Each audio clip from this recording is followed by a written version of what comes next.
Praise the Lord. உனக்காக ஓர் வசனம்.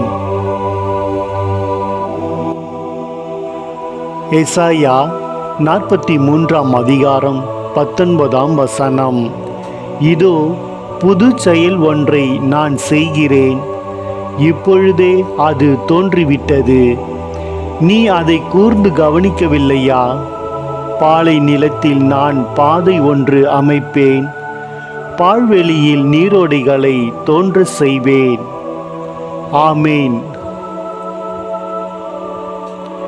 ஏசாயா 43 அதிகாரம் 19 வசனம்.